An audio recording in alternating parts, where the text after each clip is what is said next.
He's term limited, but he still wants to be elected. Ralph Mollis tonight.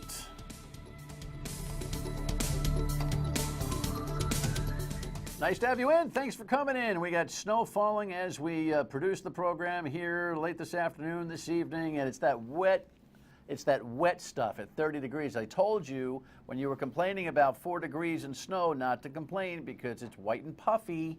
When it's 4 degrees, it's a mess tonight. So be careful of getting around. I guess Wednesday, the same kind of thing. But you don't start the show for the first of the week talking about the weather, unless the weather's a story. We love the weather in television and radio, too. Great to have you in. Post-Super Bowl hangover. Let's get to it, and then we'll get to our guest, Ralph Mollis, the Secretary of State, who wants to be Lieutenant Governor. Didn't you feel like it was? I mean, nobody can predict that after the first play of any athletic event, but you kind of felt like it was. I liked this. And as soon as I said it on the radio, people were like yelling back at me that, not really. This has got to go. This part of the whole Super Bowl coverage has got to go, in my humble opinion. Not everybody agrees with me on that either. That's okay. That's why the world rotates on an axis. Yep. And there's more coming. It's nice to have a cool million just to throw into a race, isn't it? And then there's more money fights going on between gubernatorial candidates. So we've got a full agenda here this evening. Let's get to it. Super Bowl. We'll talk Super Bowl in sports because it is still the nation's conversation.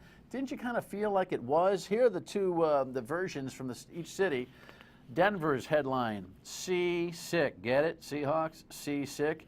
And of course Seattle celebrating their championship. Man, it was bad.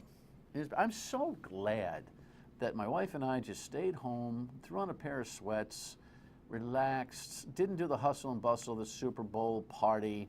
Joe Namath overdressing once again. But as soon as this, you just had a feeling like, uh-oh.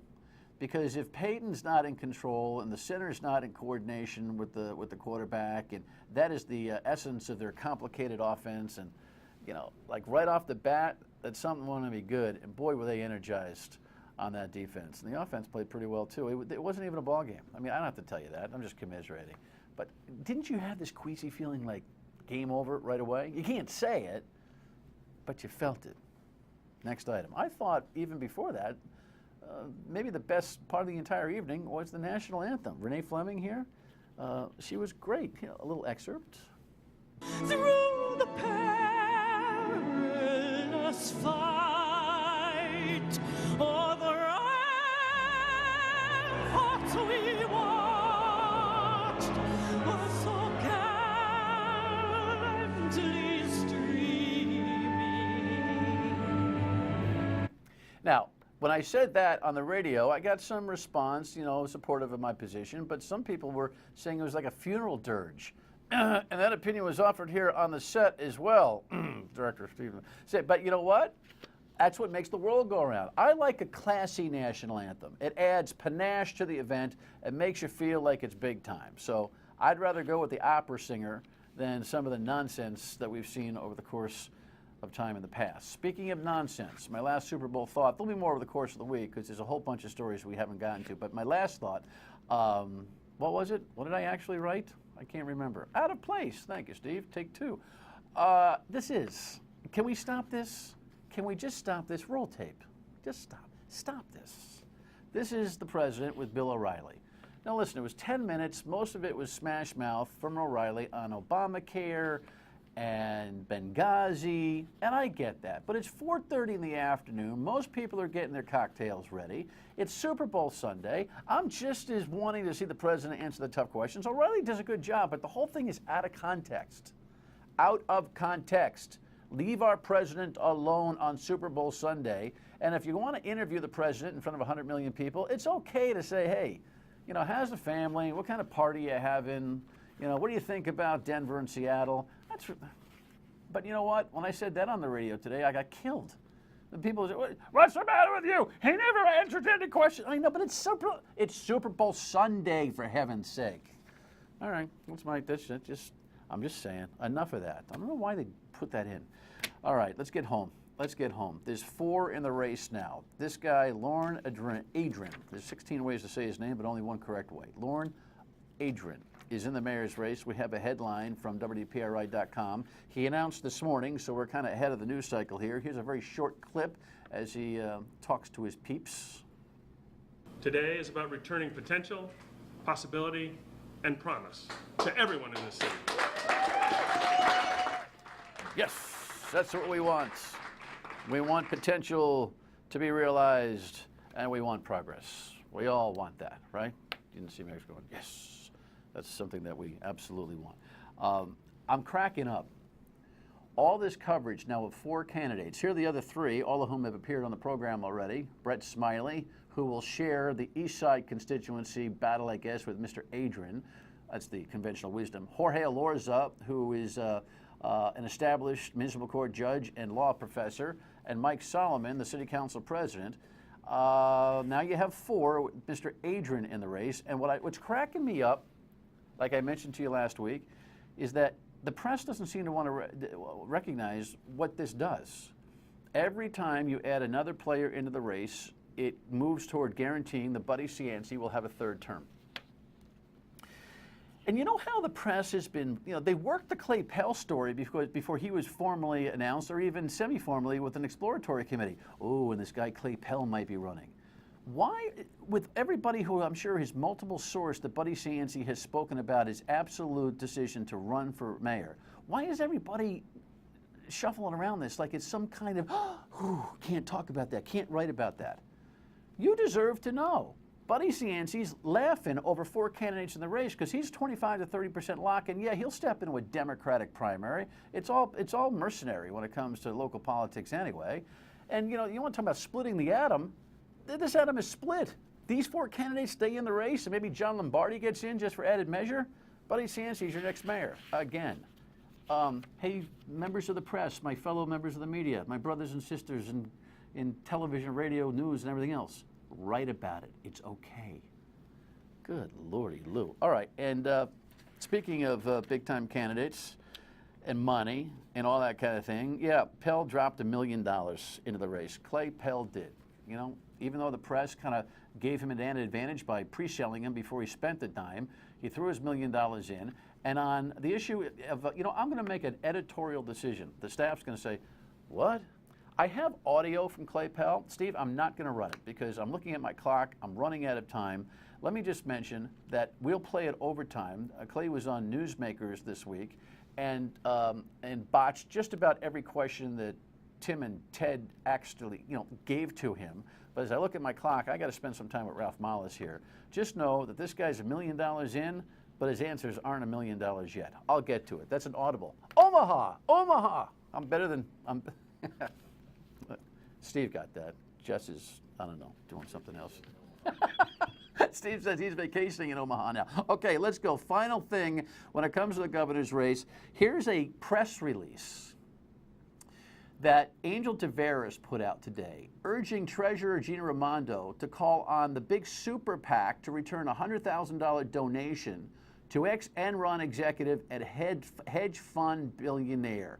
What was this all about? Look, this guy, this guy who's got a big chunk of money, right? Who helped her with the pension fight, with the Engage RI fight. He's from Texas. He sends $100,000 to the Lead Her Ship, get it? Lead Her. It's all about electing women. Lead Her Ship campaign. This is what we talked about last week with John Marion from Common Cause. The candidates are all going to get together and try to wish the big super PAC money out. Here's what John said last week about that process. They're going to sign this. The candidates themselves are going to sign this. So they need to own it. So it's got to be something that they all want. I'm just going to emphasize, don't let the perfect be the enemy of the good. Let's get something here that, Brown Warren, that pledge wasn't perfect, but it was good enough to get the job done. So the super PAC money is the money that's not run by the candidates and it's unlimited to contribute to. Here's the interesting thing. When Angel Tavares asked Gina Raimondo to ask for that money to go away, the Raimondo campaign came back and said, I don't know if we can do that. Why don't you do something with your own funding, da-da-da-da. But the leadership campaign said something funny. Lead Her Ship campaign. We're not allowed to talk to Gina about anything. So if she asks us to get rid of the money, we can't respond to that. Tricky. The whole thing is very, very tricky. And this week we'll tell the story as to whether there's a whole bunch of outside dough. coming into the governor's race. All right, when we come back, he doesn't have a lot of outside dough right now, at least, but he is running again. He's term limited as Secretary of State, and he's pursuing Lieutenant Governor. Ralph Mollis, stay with us.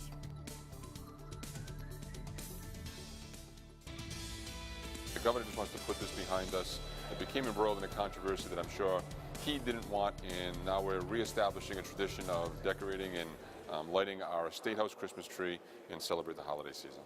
Honest to God, honestly, I give Ralph Mollis a hard time a lot. He knows it, I know it. But I said on the radio, and I'll say it today, might have been his best move as Secretary of State when it comes to politics, looking like a broker, and you got to give credit where credit's due. Here's the headline from last week or whatever. So, okay, this is the formal announcement that he is actually running for Lieutenant Governor. Good to see you. Nice to meet you, Dan. It was one of your so when you decided to go see the governor about this, we're not going to do the whole Christmas tree thing here tonight, but I thought that was one of your best moves. Oh, actually, it was something that happened in 2012 first. What do you mean? I went to go see the governor in October of 12, asked if he'd reconsider lighting the Christmas tree. To his credit, he stood firm on what he believed in. After the first of the year, I brought it up again, and I said, Governor, I'm going to be seeing you again at the end of this year, and spoke again in October, and he just said, you know, it's time to put it behind us, and if you don't mind, I'd love for you to light it. It was great. It really was. Had the family there. It was just a great night, and great to get it going again in the State House. Well, you know, it's really one of his biggest political heels, Achilles heels in his political life, and you were able to take him off the hook, and you look like, you know, the man with the sensibilities, and I thought that was one of your better moments. Thank you. It's not a substantial matter for the state necessarily, but it certainly was a lingering thing. So good for you on Thanks. that. Don't you want a real job in the private sector at some juncture? You just keep wanting to run and run and run and run. You're out 2 terms as Secretary of State, running for Lieutenant Governor. Why? Well, first, I had 13 years in the private sector before becoming mayor. Yeah, all right. So How long were you mayor in North Providence? 10 years. All right, so 10 there, 8 7, years. well, 8, so you're 18. 18 years in. Yes. So I spent. So go back. Actually, and we talked about this. It's something I looked at, but I've seen firsthand that you can make a difference in public service. I mean, I've seen firsthand what we can do in the Secretary of State's office. This job right here, Lieutenant Governor, is one that invites vision, invites leadership, it invites someone to tackle the issues of the day. I'm very excited about it. Well, you know, that's interesting. You know, we've had Dan McKee on, who would be your opponent. There's no secret, you know, Dan and I are buddies, but you know, I've asked him too. Really, Lieutenant Governor? There's a lot of folks who believe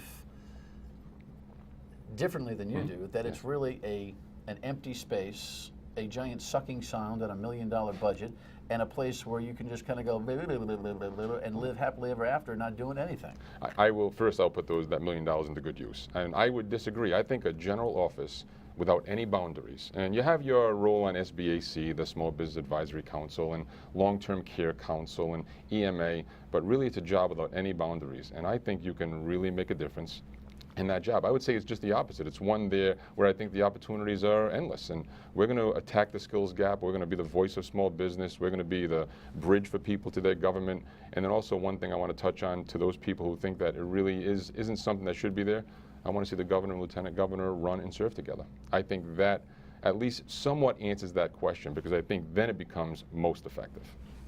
Yeah, the political ticket thing is interesting. So what you're telling me is that when you get in, you're going to try to make that one of your bully pulpit issues, and Yes. try to what, push legislation into the General Assembly It'd and try have- to get that done. It'd have to be on the Constitution. That's a convention. Exactly. Or just, it could be the convention, good point, or it just could be a question on the ballot.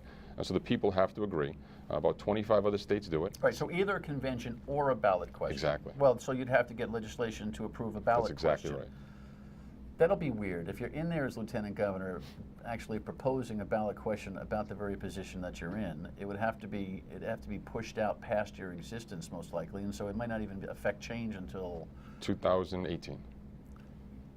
Yeah, but you can still run for that. Whatever. And it's something personally that, so if I ask for someone's vote, I'd rather tell them what I'm going to do for them, how I'm going to make a difference. When I have them run together, now I have to say you should vote for the governor. So personally, I'd rather ask for someone's vote based on what I think I can do for Rhode Island.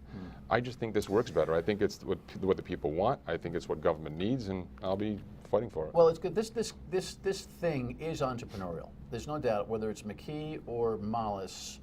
It does provide an entrepreneurial role in government because it is so undefined. I'll let McKee come in here and argue his own case. You know, he wants to be kind of the education czar and kind of the municipal guy that kind of bring services together. You have another role for it. So at least you guys may be arguing not against each other, but on different paths during this entire election. Could be. And, you know, I think we have contrasting views, and I think we may agree a lot being former mayors. But you're right. I think we have two different platforms, and should be a very interesting campaign. He's raised a couple hundred G's. Yes. You have less than 50. Yes. So what up?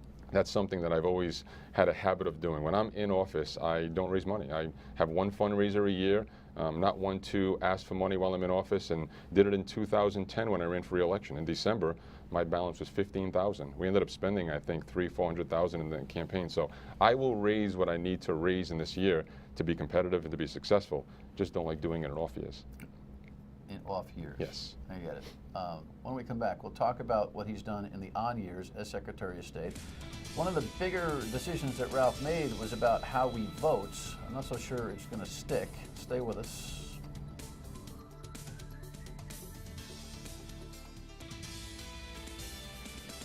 There is the Mayor of Cumberland, Lieutenant Gubernatorial candidate Dan McKee. Previously on our broadcast, his opponent is Secretary of State Ralph Malus, who wants to move over to the Lieutenant Governor's office. We were chatting during the break, actually, that with a very busy gubernatorial race, mayoral race in Providence, perhaps a lot of attention drawn to the treasurer's race, you think that the Lieutenant Governor's race might fly under the radar screen. You think that's going to benefit you because you've got name recognition statewide? I'm not sure. I don't know if it'll benefit either one of us, and I guarantee both, I don't want to speak for Dan, but I think both of us would say we don't want it to fall under the radar. I mean, we want to talk about the issues. We want people to vote for all the right reasons. So hopefully it does get some attention, especially with a big gubernatorial primary. Listen, I've been hard on you in history. The one thing about Ralph Malus is he comes, he looks me square in the eye, unlike some folks out there in the political scene. But I don't see a purposefulness in this particular run for you. I mean, workforce development, blah, blah, blah, blah, blah, blah. You know, it's, seriously, I mean, what is your purpose here? Again, you may, hopefully you do believe what I'm saying, but it's really to make a difference in that job. I mean, like anybody else, I'm sure we can all say. I don't think Rhode Islanders really care one way or the other who ends up that there's a difference in that job. However, if someone in that job actually creates a working environment where we fill the skills gap, where the electric boat comes in and actually hires Rhode Islanders, how are you going to make that work from that spot? Everything you're going to want to do is you're going to need General Assembly this or General Assembly that. The big idea is still missing economically. How do you think anybody from that position could impact the economy? Well, one of the first things I think there's two ways. We're going to develop this task force of educational leaders. I mean, really, it's elementary ed and higher ed on talking to each other. The two of them on talking to trades and labor. We don't have philanthropic organizations around the table talking about what the trades need and the type of students we're graduating. And then I'm also going to be chair of the Small Business Advisory Council. They have great ideas. I mean, one thing, again, you're right, the Lieutenant Governor can't do it alone. But together we can make a difference. And the Lieutenant Governor, when I'm there, will be talking about the fact that Rhode Island's so geographically small, yet we have a sales tax that is almost 1% greater than our neighboring states. If we can lower it to where they're at, it will be revenue neutral, because for every 1% we lose on the small ticket item that we're still buying Rhode Island, we're going to gain on the 6% of the big ticket item we're now going to buy here. So are you going to campaign with a specific economic agenda, a la sales tax, for instance? No, I wouldn't do that, but that would be one thing I'm talking about. I will be talking about the Workforce Development Task Force. You wouldn't do that, why? Because it's too risky? Or people are just dying for something substantial from any candidate for any office. Actually, Dan, I think it's just the opposite.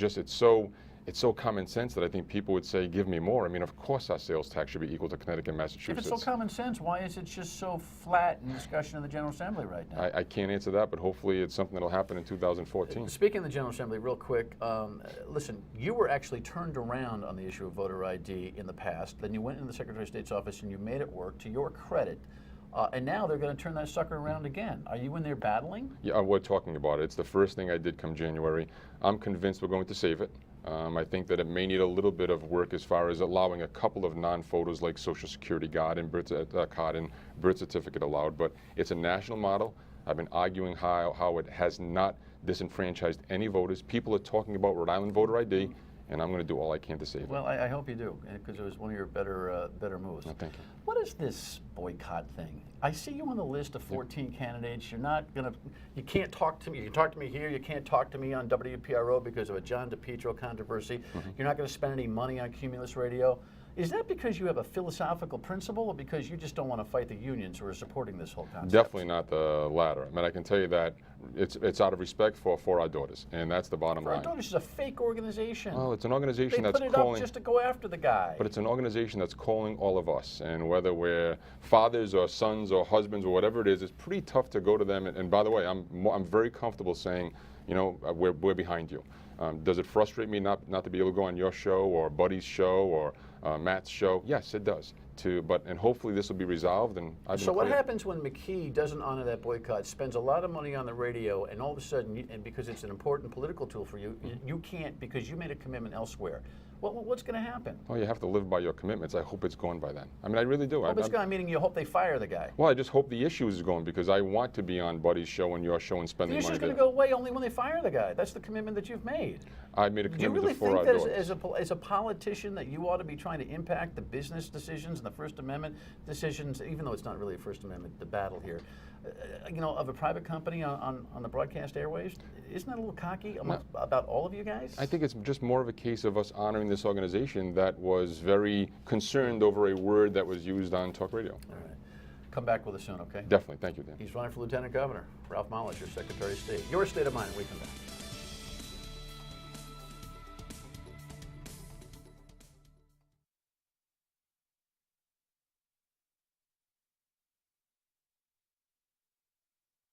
Your state of mind, you know how to get in touch, right? 228-1886 is the telephone number. Email me or tweet at us at Dan Yorke Show. Here's a voicemail posted. We need somebody who knows information, who actually can spell it out for people, who can actually tell people what is needed, okay? But actually not only be able to do that, but do it in such a way that when you listen to him, when you see everything that he's talking about, it actually makes sense. Reed Clay Pell, I guess. I'm short on time. We'll take that up tomorrow, 7:30 on My State of Mind. See ya.